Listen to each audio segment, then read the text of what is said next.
NewsNation special correspondent Ross Coulthart, who's also done extensive reporting on UFOs, much of which we've seen here on NewsNation. So pick up, Ross, if you can, from where Brian left off and what you think about this specific report about the CIA office. Okay, so the Office of, firstly, g'day, Connell. The Office of Global Access is the office, I'm told, where this is all happening. You've got to have an office to coordinate the retrieval of these craft, and I know a lot of people out there still think this is all science fiction, but since we did the Grush interview a few months ago, I've just got more solid with intelligence sources who are telling me that the entire operation is and has long been run out of the CIA, and the OGA, the Office of Global Access, is where it's happening. The only issue that I take issue with in the Daily Mail report is that it's not just 9 craft. I'm told that the United States is in possession of far more than 9 craft, not all of them intact. And whilst this might all sound incredible, what I can also reveal is that, yes, there are JSOC operators, Special Operations Command operators, mainly recruited from the US Air Force Special Forces, who are involved in these retrieval teams. And it's a very active and ongoing operation.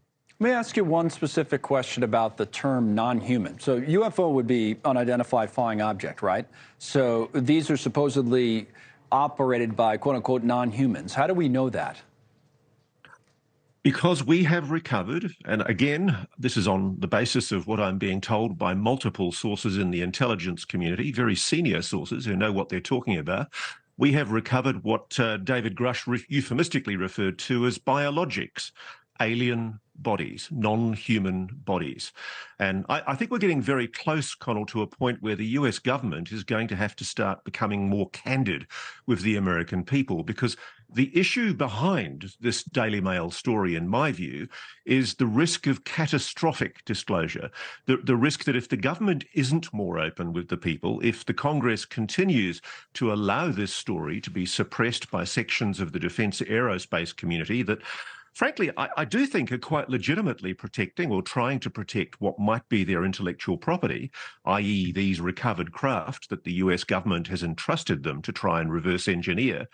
If that cover-up continues, there's going to be an increasing risk of these kind of catastrophic disclosures. And I think it's incumbent on the president and members of the executive to start thinking seriously, because I know that there are people in the intelligence community who are very frustrated that knowledge of technologies, of other life forms, intelligent life forms, are being improperly withheld from the knowledge of the Congress and the American people.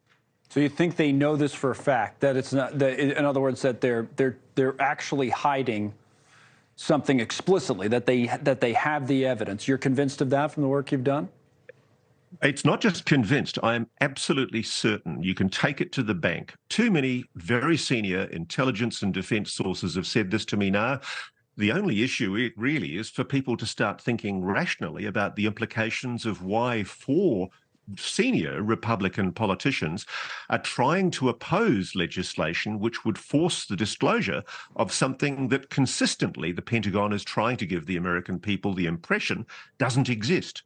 Why is it, if there is nothing to hide, why is it, if there is no evidence, no credible evidence of a non-human intelligence, why are very senior Republican politicians now changing the tune from what was a bipartisan effort to try to amend sections of the so-called Schumer UAP Disclosure Act, which would allow revelations to be made to the American people about what the government really does know about UAPs. Aren't you open to some other explanation, for example, that there could be a foreign military, for example, that's using classified, or that, our government has found out about the actions of a foreign military, but those actions are classified and there's some reason it can't be disclosed? And aren't there other explanations besides non-human life? There are. No, there are, sir. And obviously the subject of the possibility that this is foreign adversary technology has been canvassed with senior people. And in fact, defence officials, this has largely escaped the scrutiny of legacy media, which is ignoring this story. As you quite rightly point out, NewsNation has perhaps solely among networks run with this issue. The simple fact is that the government has made it very clear in statements to the Pentagon and in evidence that this is not known rival foreign adversary technology. It's not China, it's not Russia, it's something else. And this is the implication of what we're dealing with.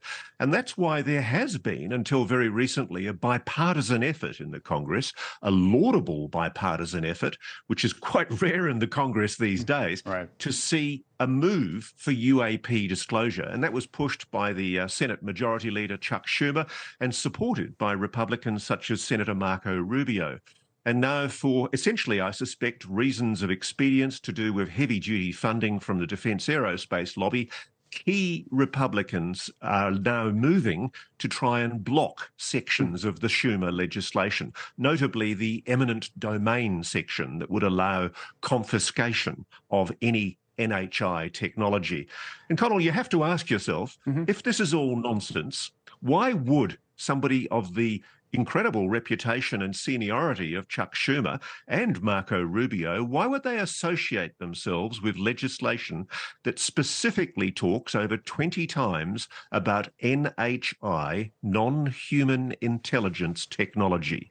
Congress knows something from private hearings. It's aware of evidence, not just from David Grush, but from multiple witnesses, and it's determined to get to the truth, even if certain politicians try to frustrate efforts to give the public the information it deserves.